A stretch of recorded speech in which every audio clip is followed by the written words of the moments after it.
It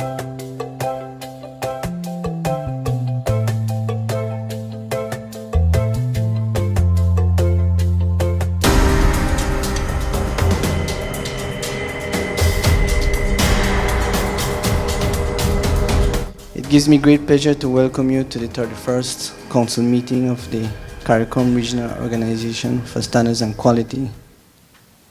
A special welcome to the Acting Permanent Secretary, Mrs. Weeks. We are glad that you could be here with us this morning to share a little bit of your time. Surely enough, we welcome you to stay for our seminar that will follow immediately after to learn about the strides we are making in energy standards. Let me also extend our sincerest gratitude to our host, Mr. Hiram Williams, Director of the St. Kitts and Nevis Bureau of Standards, for receiving us so graciously during our short stay. To the directors, friends, and colleagues present, I extend a warm welcome. Before I address you in my last capacity as chairman of the council, I would like to take this time to express our deepest sympathies to all the Caribbean islands, CARICOM and non-CARICOM, that have been devastated by the passing of two successive and powerful hurricanes in the likes of Irma and Maria. As I watched the images light up on the television screen, I admittedly was jaded, as I am sure most of us were, in disbelief that this could be happening and that it did. The images that you no doubt have seen is a stark reminder that Mother Nature unleashes her fury at will, and that the only thing that we can be thankful for in the aftermath is life itself.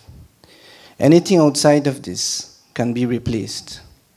Anything outside of this can be rebuilt. But more so, it speaks to the resolve of the unbreakable human spirit to carry on despite the heartbreaking devastation. I am positive that the strength and courage of the peoples of the Caribbean will prevail, and that life as we know it will return to some sense of normalcy. We wish for a speedy recovery, with the hope that the rhythmic sounds of steel pan and salsa will soon reverberate, flowing from the comfort of homes into the streets, fast restoring what we have come to recognize as truly Caribbean. Colleagues, now to the art of business. As we gather here at this 31st meeting, there is an enormous sense of pride felt as I reflect on what we collectively have achieved. It is without question that the regional quality infrastructure that we have been tirelessly focusing on over the past decade is now bearing fruit. In no special order, the region boasts its first ever regional quality policy, a 5-year regional standards development priority plan. Laboratories are credited with some as I speak in the pipeline. Your very own Bureau of Standards moving towards accreditation of its microbe laboratory. Establishment of 2 Caribbean reference laboratories in volume and temperature. Quality award schemes developed. Marketing and communication plans that in principle are packaged to promote and sell QI services. A secretariat that has developed an on-demand skill set that can now confidently extend itself to the wider region. Fair to say that majority of this was accomplished under the 10th ADF TBT project executed by the PTB with CROSQ and Indocal, the Bureau of Standards in the Dominican Republic, serving as sub-executing agencies. To this end, it is important to recognize the technical and financial support that the region has received from its regional and international partners and donor agencies.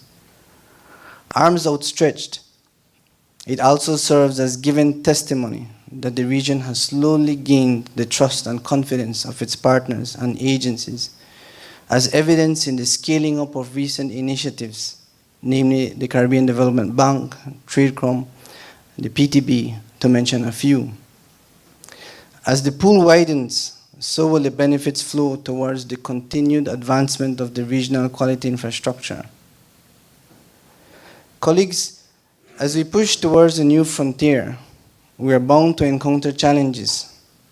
I therefore urge you to be ever so mindful that we must, in collective fashion, continue to rally as a group to overcome these challenges. Please allow me to say that no one institution should bear the burden and struggle of solving institutional challenges on its own, especially when among you is a repository of experiences that can be drawn upon to provide the lift that we more than often need. With this, I ask those of you who have spent a great portion of your professional careers in quality systems to continue to provide your support and to continue to be the stalwarts for quality infrastructure. To the newcomers, and once upon a time I would consider myself in this group, but my gray hair now tells me otherwise.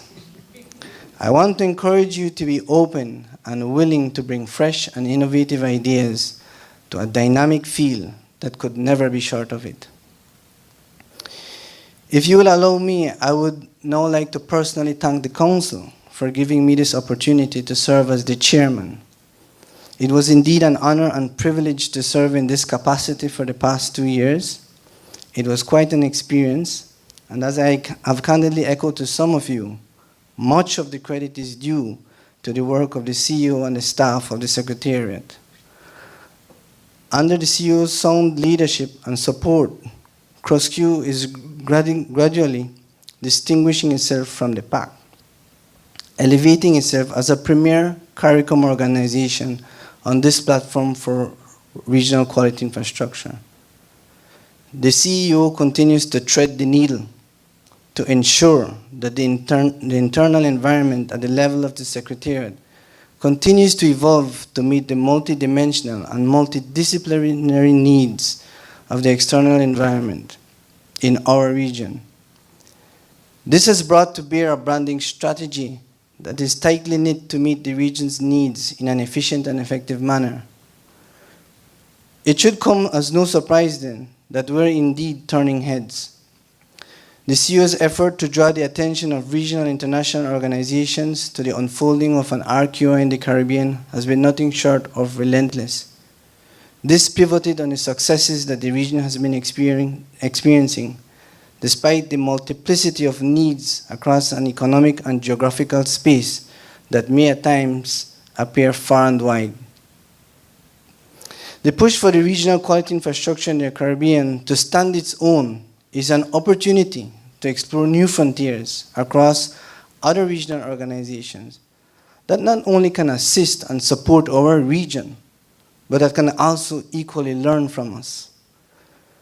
The CEO has ensured that this plays out to the tune of a region that is outward-looking, fully embracing of new alliances that will undoubtedly propel the growth and development of the RQI further into the foreseeable future. To the CEO and his staff, I extend my deepest and sincerest gratitude for all the support that they have given me during this time.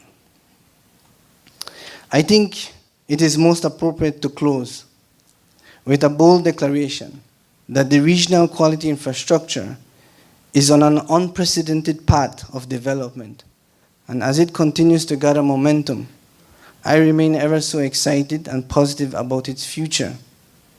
It is my sincerest hope that we continue to support the Secretariat and the incoming chair as they carry us into what I consider a promising future. Colleagues, ladies and gentlemen, let not our hearts be troubled. The RQI is in a good place. I welcome you and thank you once again.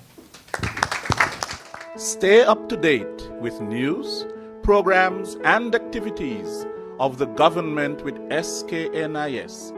Like us on Facebook.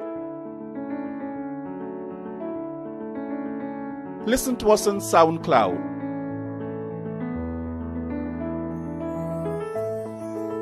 Follow us on Twitter. And watch our videos on YouTube. Connect with us today. SKNIS, St. Kitts and Nevis Information Service.